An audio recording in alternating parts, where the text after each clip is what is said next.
13 octobre 1761, 21h30. Un corps est découvert. Aucune plaie, aucune meurtrissure, sauf des traces de strangulation au niveau du cou. Personne n'a rien vu, rien entendu. L'homme était jeune, en bonne santé. Il rêvait de devenir avocat. Donc c'était un étudiant en droit qui voulait devenir avocat. Or, à l'époque, pour devenir avocat, il fallait être catholique. Donc on soupçonnait le fils d'essayer de changer de religion et devenir catholique. Ce fameux jour où l'affaire a commencé, ils étaient en train de manger à l'étage et le fils, à un moment donné, est descendu. Il était habitué à jouer au billard, mais c'était un jeu où on jouait de l'argent. Et on savait qu'il avait des dettes. La famille s'est inquiétée de ne pas le revoir pendant le repas. Et ils sont descendus, ils ont vu que la porte était ouverte, et ils ont poussé un petit peu, et ils ont vu leurs enfants pendus. La pièce donne sur la rue. Une foule de voisins commence à se rassembler, attirés par le cri. Que s'est-il passé?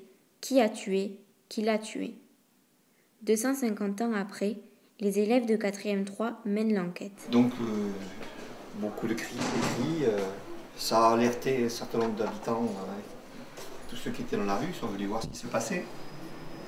Entre-temps, apparemment, ils ont dépendu ce garçon parce que quand on se suicidait, on n'avait pas le droit aux obsèques religieuses. Donc ils ont fait comme s'il avait été étranglé et non pas pendu par lui-même. Là-dessus, on appelait le Capitole Baudrigue, qui est venu et qui tout de suite considérait que c'était le père qui avait tué son fils. Pour la bonne raison que vous le soupçonnez de vouloir redevenir catholique. Et tout le monde s'est mis à hurler, on a fanatisé la foule, ils ont amené là toute la famille et ils ont interrogé, ils ont torturé. Dans la foule, des voix crient. Les protestants assassinent leurs enfants. Le fils Calas voulait devenir bon catholique. C'est pour ça qu'ils l'ont tué. David de Baudrigue s'étonne, puis rapidement se forge une conviction. Les Calas ont commis le plus atroce des crimes. Ils ont assassiné leur propre enfant parce qu'ils voulaient se convertir au catholicisme. Il ne reste qu'à le prouver. À l'époque, Toulouse est une ville majoritairement catholique. Sur 50 000 habitants, il n'y a que quelques centaines de protestants. Pour avoir le droit d'habiter à l'intérieur de Toulouse, ils ont dû se convertir au catholicisme. On les appelle des néo-convertis. Toulouse n'aime pas les protestants. Le sieur David de Baudrigue non plus. Il les croit capables de tout et du pire. Il mène une enquête à charge. Voilà, donc ça c'est un recueil de pièces concernant l'affaire Calas. Et on a là une pièce exceptionnelle qui sont donc les chefs de monitoire. Les chefs de monitoire, c'était les appels à témoins qui ont été lus suite à l'arrestation de M. Calas. Ça se disait où, les chefs de monitoire? Alors en temps normal, c'était placardé en place publique ou lu en place publique. Mais pour cette affaire particulièrement, eh bien, l'avocat du roi a demandé une autorisation spéciale à l'archevêque de Toulouse, c'est noté ici, pour avoir le droit de lire ces chefs de monitoire le dimanche matin dans les églises de la ville. Donc ils ont été lus plusieurs dimanches d'affilée pour recueillir des témoignages. Et il y a beaucoup de personnes qui ont témoigné? Eh bien, on a recueilli environ 200 témoignages contre M. Calas. Je vais vous lire un ou deux extraits de ces chefs de monitoire et vous allez voir comment le discours a été orienté pour prouver l'accusation de Jean Calas. Contre tous ceux qui sauront, par ouï-dire ou autrement, que le sieur Marc-Antoine Calas, aîné, avait renoncé à la religion prétendue réformée, dans laquelle il avait reçu l'éducation, qu'il assistait aux cérémonies de l'Église catholique, apostolique et romaine, qu'il se présentait au sacrement de pénitence et qu'il devait faire abjuration publique après le 13 du présent mois d'octobre, et contre tous ceux auxquels Marc-Antoine Calas aurait découvert sa résolution. Contre ceux qui sauront, par ouï-dire ou autrement, qu'à cause de ce changement de croyance, le sieur Marc-Antoine Calas était menacé, maltraité et regardé de mauvais œil dans sa maison, que la personne qui le menaçait lui a dit que s'il faisait abjuration publique, il n'aurait d'autre bourreau que lui. Alors vous voyez, contre ceux qui sauront par ouï-dire ou autrement. Par ouï-dire ou autrement, donc on fait vraiment, on prend en mesure tout ce qui est ragot, rumeur à cette époque, et ça va compter comme témoignage. Et la date, 17 octobre 1761, donc 3 jours seulement après l'arrestation de M. Calas. Voilà, alors ça c'est le manuscrit 703 de la bibliothèque. C'est un manuscrit qui a été écrit par un Toulousain qui vivait au XVIIIe siècle et qui assistait à tout ce qui se passait d'important dans la ville. Il s'appelait Pierre Barthès, ce monsieur, et donc vous allez voir un petit peu ce qu'il dit de cette affaire. Voilà, là par exemple, on arrive à la page du mois d'octobre, et on ne voit pas mort du fils Calas, mais meurtre du fils de Calas. Donc tout de suite, pour l'opinion toulousaine, il s'agit d'un meurtre. Alors je vous précise que Pierre Barthès était catholique. Ils ont considéré que le père était coupable et ils l'ont condamné très vite à condamnation à mort. C'était d'abord, quand même, après vous avoir torturé pour le faire avouer, il n'a jamais avoué. Il a toujours dit qu'il était innocent. Et ils l'ont condamné à être roué, attaché sur une roue, vous cassez les membres, en faisant en sorte que vous restiez vivant. On arrive 5 mois plus tard, au mois de mars 1762. Voilà. Et là, on a l'exécution de M. Calas, Calas père, rompu, vif. Et donc cet homme, Pierre Barthès, a assisté à la mise à mort de M. Calas. Bonjour à tous. Bah, écoutez, vous êtes ici à l'endroit du supplice de Jean Calas.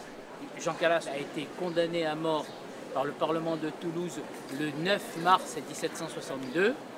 Et ce que nous allons raconter là maintenant s'est déroulé le 10 mars, le lendemain. Vous voyez que les choses allaient vite quand même, hein. Elles ne traînaient pas.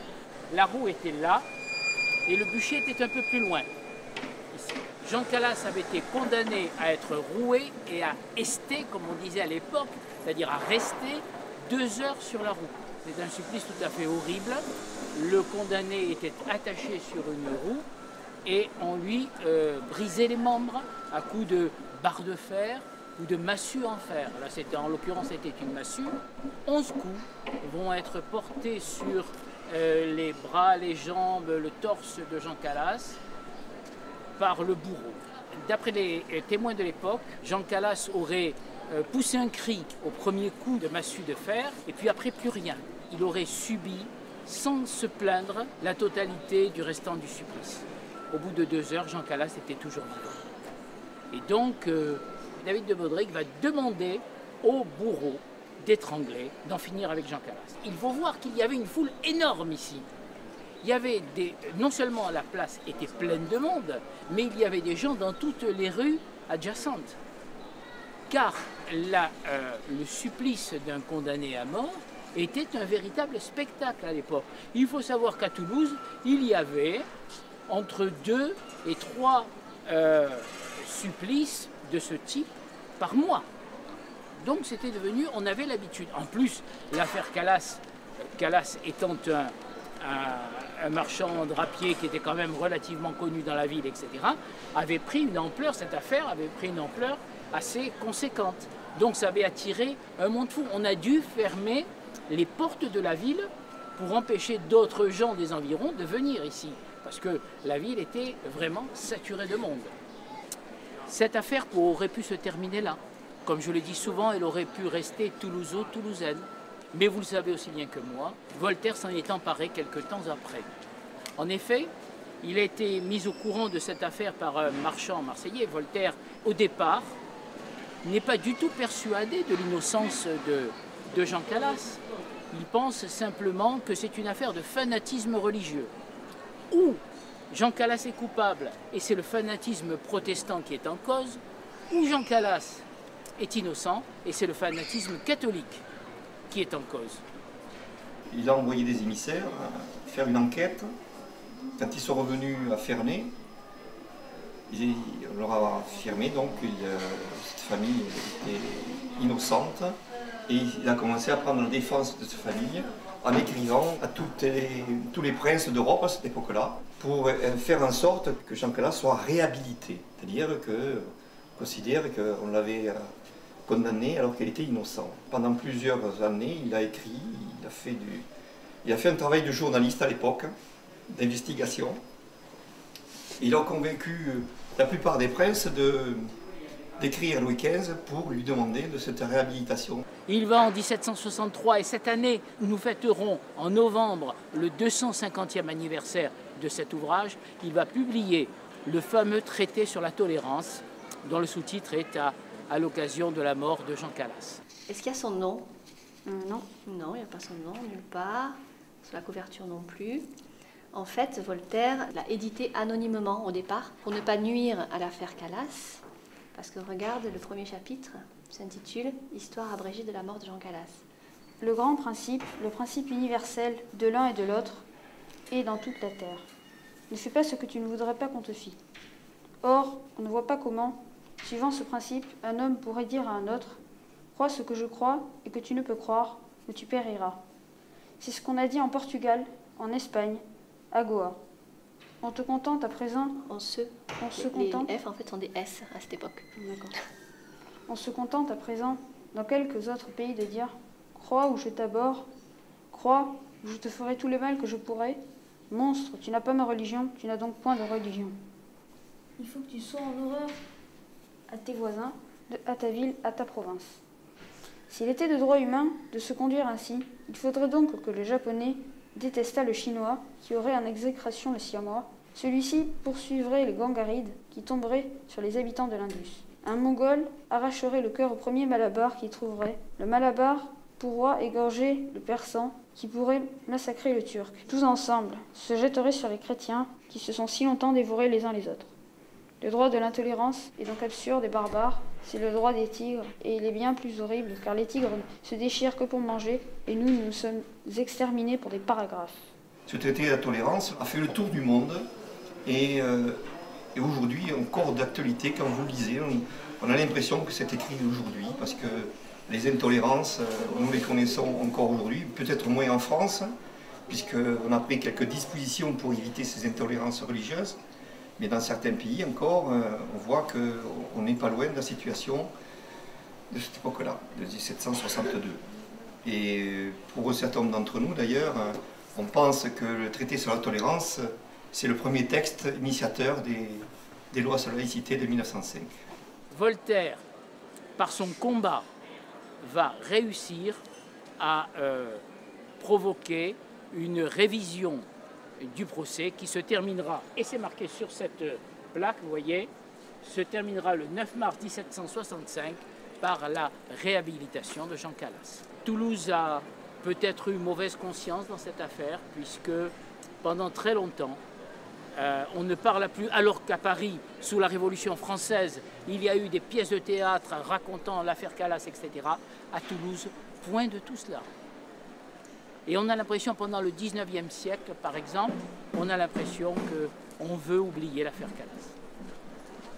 Et ce n'est que ces 2 ou 3 dernières décennies qu'un certain nombre de Toulousains ont décidé, pour rappeler effectivement ce drame, lié au fanatisme religieux condamné par Voltaire, ont réussi à obtenir de la mairie de Toulouse la pose de cette plaque que vous avez ici.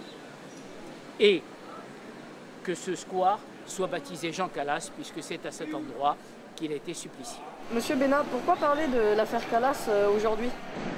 Oui, je crois que c'est une très bonne question. En effet, cette affaire n'est pas qu'une affaire de mémoire. Elle nous donne des enseignements pour aujourd'hui, pour la vie dans notre société aujourd'hui. Pourquoi? Rappelez-vous ce que je disais sur Voltaire. Voltaire, au travers de cette affaire, a condamné le fanatisme religieux, quel qu'il soit. Mais pour nous, aujourd'hui, ça veut dire quoi? Ça veut dire que chacun a le droit de croire ou de ne pas croire, de pratiquer ou de ne pas pratiquer la religion de son choix, peu importe. Mais ça doit rester dans la sphère privée, ça doit rester vraiment dans l'univers de chacun. Et ça ne doit en aucune façon venir perturber la vie de tous. Parce que nous n'avons pas tous les mêmes idées, parce que nous n'avons pas tous les mêmes convictions religieuses, philosophiques, etc. Donc cette affaire, qu'est-ce qu'elle nous apprend? Elle nous apprend que ce qui est important, c'est la liberté de penser. La liberté laissée à chacun de penser comme il veut. La liberté de conscience. Ça nous apprend que les convictions philosophiques ou religieuses doivent être mises à égalité. Il n'y en a pas qui soient supérieurs à d'autres. Il y a, au cœur de cette affaire et des enseignements que nous en tirons, il y a la notion de respect. Respect de l'autre, respect de la manière dont il pense, de ce à quoi il croit, respect des autres et de soi-même. Je crois que c'est une leçon que nous devons construire au quotidien. Et cette affaire nous apprend effectivement qu'il est important d'avoir une démarche d'acceptation de l'autre avec toutes les différences. C'était Saint-Exupéry qui disait « Si tu es différent de moi, loin de me léser, au contraire tu m'enrichis ». Et on s'enrichit des différences de l'autre, on n'a pas, surtout pas à les combattre. Le vivre ensemble que nous préconisons, c'est effectivement un vivre ensemble qui s'appuie d'abord et avant tout sur ce type de notion.